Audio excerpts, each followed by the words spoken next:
जगावरती उपकार करायचे कधीच थांबवत नाही। जगाच्या कल्याणा संतांच्या विभूती देह कष्टमिती परोपकारे। बघा, संतांना एवढा त्रास झाला, त्यांना एवढा अपमान झाला, त्यांना एवढा छळ केला त्यांचा, तरी देखील संत जगावरती उपकार करायचे कधीच थांबवत नाही। बघा, ज्ञानोबरायांच्या चरित्रातला पिळून काढणारा प्रसंग आज आठवतोय मला। बघा, इंद्रायणीच्या काठावरती 4 भावंडे पोरखेत आली होती। बघा, जर आपल्या मुलाला माय जर घरी ठेवून बाजाराला जरी गेली तरी देखील आपल्या मुलाला पोरख झाल्यासारखं वाटतं, परंतु ज्यांची माय कायमची ज्यांना सोडून गेली त्यांची काय अवस्था असेल दादा। आणि त्यामध्ये समाजाने यांचा केलेला छळ, प्रत्येक जण त्यांच्याकडे तुच्छ नजरेने बघत होता। स्वतःला शाळी समजणारी माणसं अरे संन्यासाच्या कार्ट्या असं म्हणून हिरवत होती, त्यांच्या जीवनामध्ये भयान वादळ निर्माण झाली होती, परंतु नियतीचा खेळ पाहणाऱ्या यमराजाची छाती सुद्धा धडधडत होती।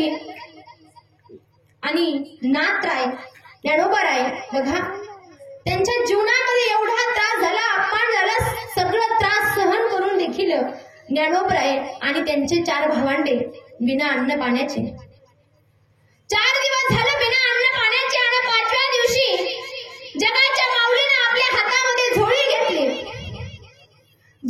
आणि माझी जगाची माऊली पुन्हा आळंदीमध्ये भिक्षा मागू लागली। बघा, इंद्रायणीच्या काठेवरती आल्यानंतर भिक्षा मागू लागले।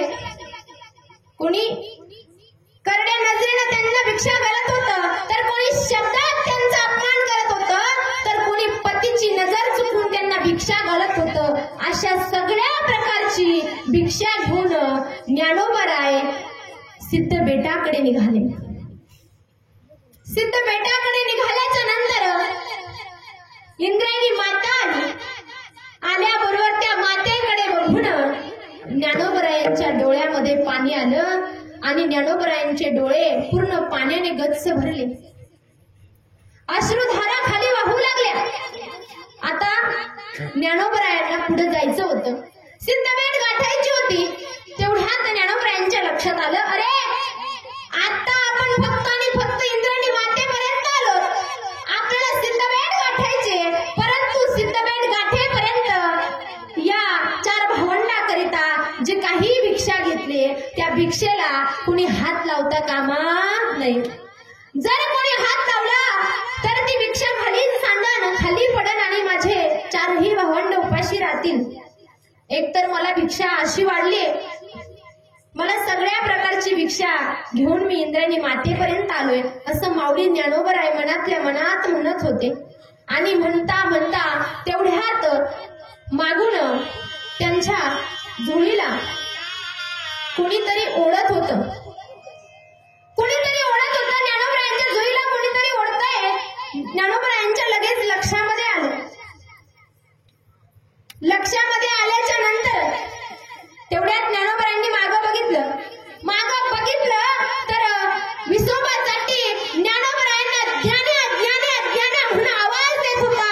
तेवढ्यात ज्ञानोबरायांनी मागं बघितलं आणि बघितल्यानंतर त्या विसोबासाठी ज्ञानोबरायांची झोळी टरकन भरली आणि जे काही पीठ असेल ते मातीमध्ये सांडलं। सांडल्याबरोबर ज्ञानोबरायांचा जीव कासावीस होत होता। ज्ञानोबराय कासावीस प्राण मन तळमळे. ज्ञानोबरायांच्या डोळ्यातून अश्रुधारा वाहू लागल्या. तो विसोबा चाटे बोलू लागला, अरे संन्यासाच्या कर्त्यांनो, लोकांना सुख शांतीने जगू देता की नाही? अरे तुम्हीही आम्हाला आहात आणि दुसऱ्यालाही आम्हाला बनवता. अरे बापासारखी तुम्ही देखील पापी आहात.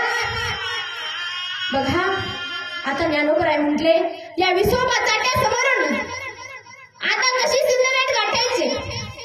आता सिद्धभेट आपण गाठू शकत नाही. सगळं पीठ मातीमध्ये सांडलं आणि त्या पिठाची कणिक तयार झाली. इंद्रायणी मातेच्या पाण्यानं नाही बरं का, तर माझ्या माऊली ज्ञानोबरायांच्या अश्रुधारानं खालच्या पिठाची कणिक तयार झाली. आणि तसेच ज्ञानोबराय रडत रडत स्वतःला सावरत पुढे निघाल्यानंतर तो विसोबा चाटी एवढं करून सुद्धा थांबला नाही, तर त्याने काय केलं, ती कणिक अशी खाली पायाने मातीमध्ये रगडली आणि हातामध्ये घेतली आणि मागून ज्ञानोबरायांच्या अंगावरती फेकून मारली आणि म्हटला, संन्यासाच्या पोरांना सुद्धा भूक लागते का? बघा, इथून पुढचा प्रसंग मला सांगायचा नाही.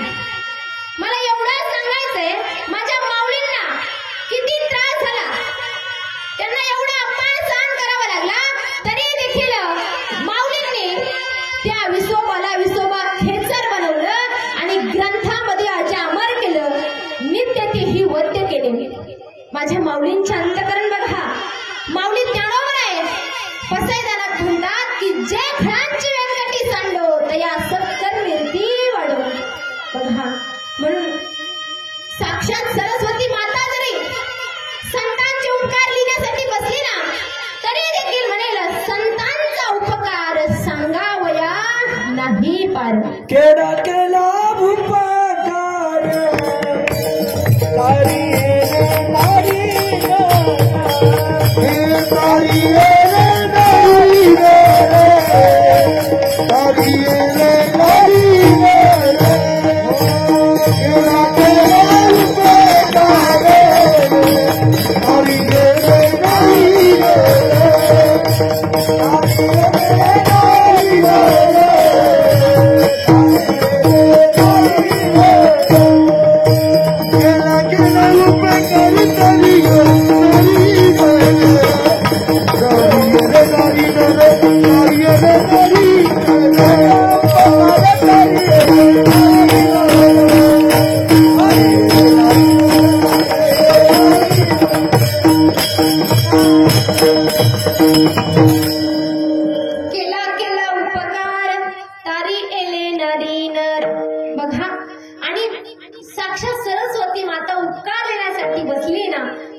द्वितीय चरणात करती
करती अपना करके करती अपना सारी ये करी अपना करके करती अपना करके करती अपना सारी ये करती अपना सारी ये करी याती पूरा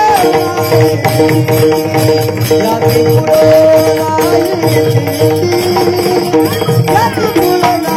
सारी के सारी दी याती पूरा याती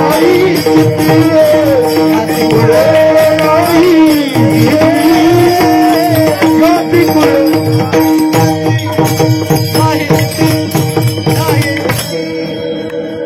आपणा सारखे करीते या अतिकुळ नाही चित्ती. बघा संत शरण आलेल्या साधकाला आपल्यासारखं बनवतात. जात कुळ रंग रूप वर्ण श्रीमंत उचनीच काहीच पाहत नाहीत. व्यवहारामध्ये एखादा श्रीमंत गरीबाला बघू शकत नाही, एखादा गरीब श्रीमंताला बघू शकत नाही, परंतु संत तसे नाहीत. संत जो साधक शरण जातो त्याला आपल्यासारखं बनवतात. बघा संत जनाबाई या भक्ता महिलाचा जन्म परभणी जिल्ह्यात गंगाखेड तालुक्यात झाला. त्यांच्या भक्तीची उंची एवढी वाढली की लाखाचा पोशिंदा त्यांच्या घरी येत होता आणि त्यांना दळणदळू लागायचा. एवढा भगवंत कोणाच्या घरी जात नाही, परंतु जे संत आहेत त्यांच्या घरी जातो म्हणजे जातोच. जनाबाईंना दळणदळू लागायचा.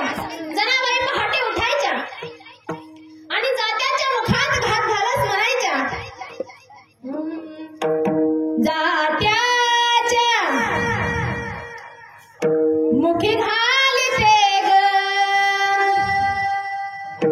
मोत्याचे दाणे, जात्याच्या मुखी घालते ग मोत्याचे दाणे, तुझ्या कृपेने मला विठ्ठला काही नाही उणे. विश्वाचे तू फिरविसी जाते पीठ काढिसी दैवाचे, जात्याच्या मुखे घालते ग मोत्याचे दाणे. असं म्हणत जनाबाई त्या जात्यामध्ये घास घालायच्या आणि साक्षात भगवंत जात फिरवायचे, दळण दळू लागायचे. एवढंच नाही तर दळण दळता दळता जनाबाई सुंदर ओवी गायच्या. काय म्हणायच्या तर, सुंदर माझे जाते ग फिरते बहुतेक ओव्या गाऊ कौतुके तुवे रे बा विठ्ठला. सुंदर माझे जाते ग फिरते बहुतेक ओव्या गाऊ कौतुके तुवे रे बा विठ्ठला.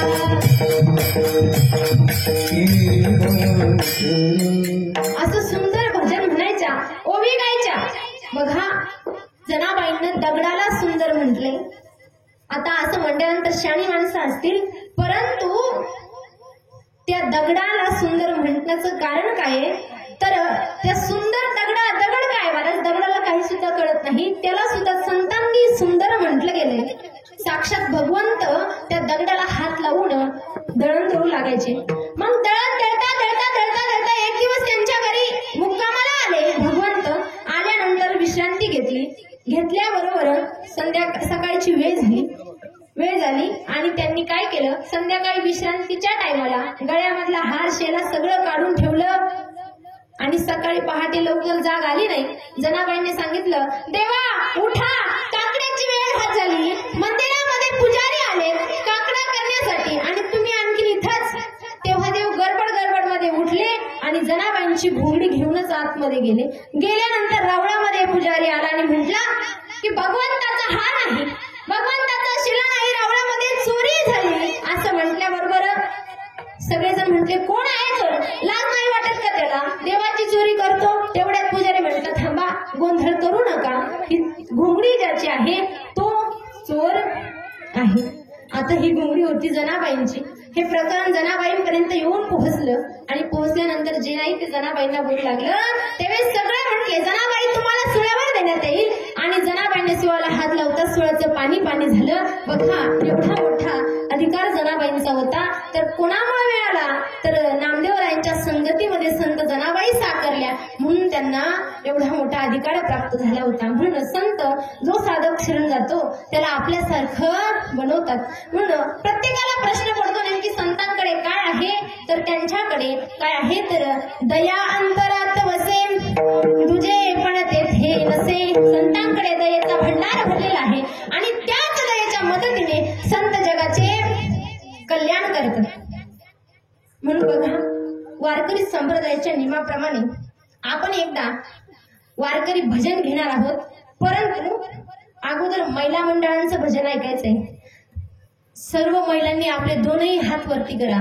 दोनही सर्व महिला मंडळ आपले दोनही हात वरती करा. दोनही हात खाली राहता कामा नाही. बघा पूर्ण टक्कल पडले. काहींचे आहेत तर काहींचे नाहीत. बघा मी हात वरती करायचं सांगितलं म्हणून करू नका. साक्षात भगवंत तुम्हाला बघते मी नाही. मग काही झालं तर पुन्हा माझ्याकडे येऊ नका. करा वरती हात करा महिला मंडळ. आणि मोठ्याने भजन करायचंय. माझ्या मागं मोठ्याने भजन म्हणायचंय. अजून सगळ्यांच्या हात वरती झाले नाही. सर्वांनी तैत करा आणि आता अशी जाऊ द्या पहाटपर्यंत. वरती करायला सांगितलं वरती करता येत नाही मग अशीच राहू दे पहाटपर्यंत. बघा नामदेव जनाबाई नामदेव जनाबाई.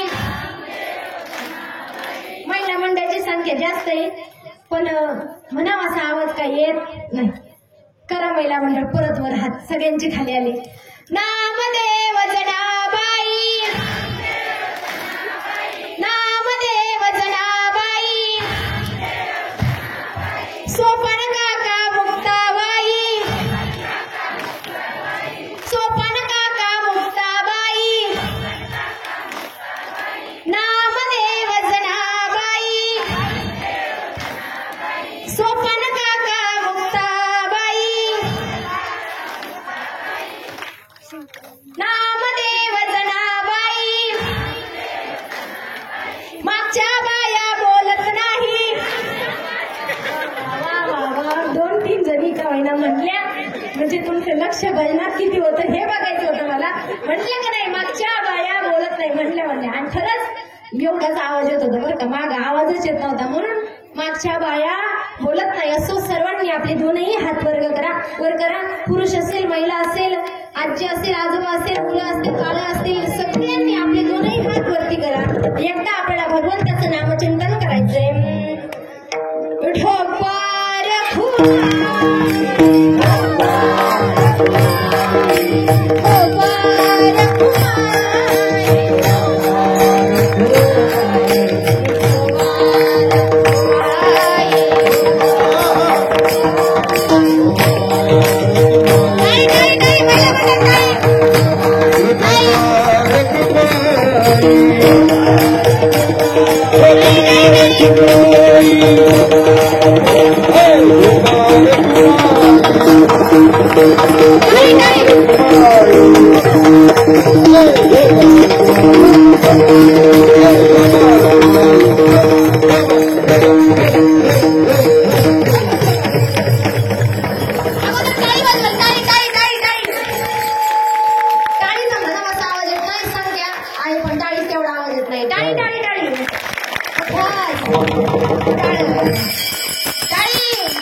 असो घ्या आता सर्वांनी आपले दोनही हात खाली.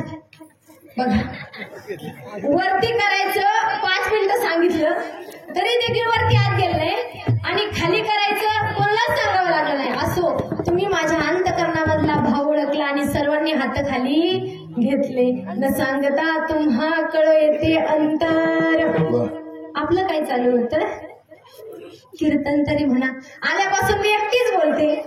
तुमचे गावचे महिला मंडळ मुख्य आहेत का? तुम्ही मुख्य आहेत का?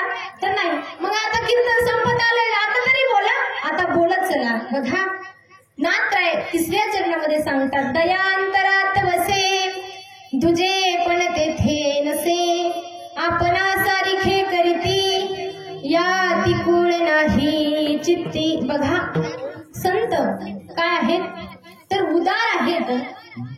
संत उदार आहेत आणि त्यांच्यासारखं उदार या ठिकाणी कुणी सुद्धा नाही. देव एक वेळेस कमी पडतो, परंतु संत तसे नाहीत. संत एवढा उपकार करतात, एवढी दया आहे त्यांच्याकडे आणि उदार देखील आहेत. त्यांचा स्वभावच तसा आहे. बघा संत किती उदार आहेत सांगून जाईल.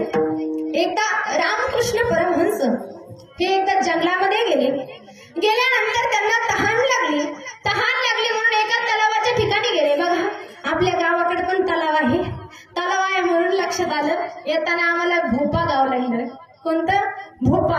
आणि तिथं त्यांनी सांगितलं की मोठा तलाव आहे, तिथून या, तिथं भोपा गाव आहे. पाणी आहे ना तुमच्या तिकडे भरपूर? मग हा ते तलाव आहे म्हणून लक्षात आलं. तसं रामकृष्ण परमहंस हे तलावाच्या काठापर्यंत गेले आणि त्यांना तहान लागली म्हणून पाणी पिण्यासाठी तलावामध्ये हात घातल्यानंतर त्यांच्या हातासमोर एक विंचू आला आणि त्या विंचाने रामकृष्ण परमहंसाच्या बोटाला दंश केल्यानंतर रामकृष्ण परमहंसाला दया आली. संत किती उदार आहे ते सांगायचंय मला. आणि मग त्या विंचाला रामकृष्ण परमहंस पाण्यातून बाहेर काढण्याचा प्रयत्न करू लागले. विंचाने दंश केला तरी देखील पाण्यातून बाहेर काढण्याचा प्रयत्न करताय. असं एकदा नाही, दोनदा नाही, तीनदा नाही तर भरपूर वेळा झालं तरी देखील तो विंचू दंश करतोय. रामकृष्ण परमहंस ते त्याला पाण्यातून काढण्याचा प्रयत्न करताय. तेवढ्या तिथे एक व्यक्ती आला आणि तो म्हटला, रामकृष्ण परमहंस केव्हा झालं मी तुमची मजा बघतोय, केव्हाच झालं मी तुमच्याकडे बघतोय. तुम्ही पाण्यामधल्या विंचाला काढण्याचा प्रयत्न करतात, परंतु तो विंचू परत तुम्हाला दंश करतोय. कशाला काढतं त्याला? जाऊ द्या ना, पाण्यात वाहून गेला तर मरून जाईल, जाऊ द्या ना. एवढा दंश केला तरी. त्यावेळेस रामकृष्ण परमहंस त्या व्यक्तीला सांगतात, हे बघ तो त्याचा धर्म सोडत नाही ना, म्हणून मी देखील माझा धर्म सोडणार नाही. बघा विंचाचा धर्म काय आहे तर दंश करायचा आणि आपला धर्म काय आहे त्याला पाण्यातून वरती काढायचा.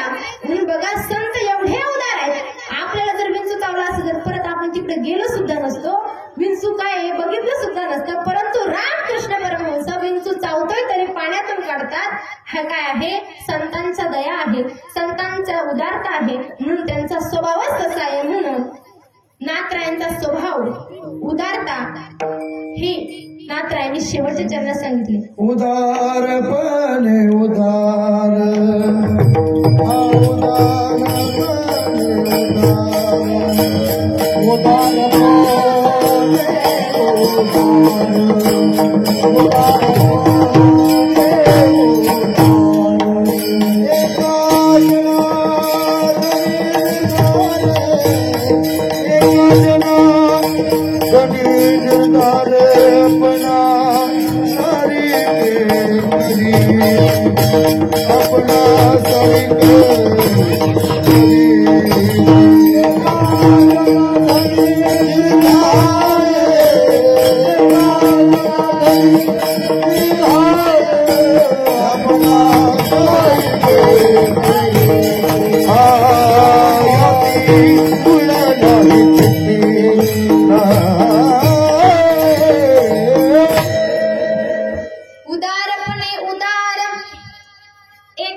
याती कुळ नाही चित्ते. बघा संत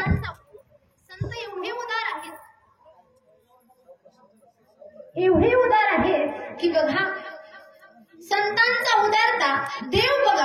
देव दिलं तरच आपल्याला परत माघारी देतो, परंतु संत तसे नाहीत. संत शरण आल्या साधकाला आपल्यासारखं म्हणतात. तुम्ही भगवंताला काहीतरी द्या, भगवंत त्याच मोबदल्यामध्ये आपल्याला परत काहीतरी देतो. उदार तो हरी कैसी कीर्ती चराचरी. हा देव आहे, दिला तर परत आपल्याला देतो. परंतु संत जगावरती कल्याण करण्यासाठी आले आहेत. ते कधीच आपल्याला मागत नाहीत। या संतांचा महिमा एवढा मोठा आहे, एवढा मोठा आहे, त्यांचा महिमा आपण ज्ञानाने वाणीने उच्चारू शकत नाही, एवढा संतांचा महिमा मोठा आहे। एवढे संत उदार आहेत, उदारपणे उदार, एका जनार्दनी निर्धार। बघा आपल्या कीर्तनाचे 10-20 मिनिट राहिलेत, अभंग सुटलेला आहे आणि 20 मिनिटांमध्ये तुम्हाला मी प्रत्येक कीर्तनामध्ये सांगत असते, टाइम पूर्ण नाही तर 5 मिनिटं वाढून घेत असते, परंतु प्रत्येक कीर्तनामध्ये सांगते प्रत्येकाला 5 मिनिटं वाढून घेतली जातात कीर्तनामध्ये। बघा